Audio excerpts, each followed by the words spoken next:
मृत्युलोकी एक नगर त्याचे नाव पंढरपूर येथील मोकाशी उभा विटेवर पुंडलिक भक्तराज शोभे चंद्रभागातील बोलती साधू संत जीवा वाटे हुरहुर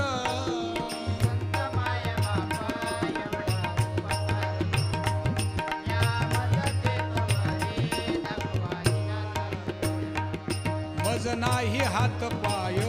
डोळा पडली झांपड कर्ण हे बधीर झाले वाचा बोले बोबड नाक मुख गळू लागले लाळ आणि शेंबूड स्वाना परिगती झाली अवघे करती हाडहाड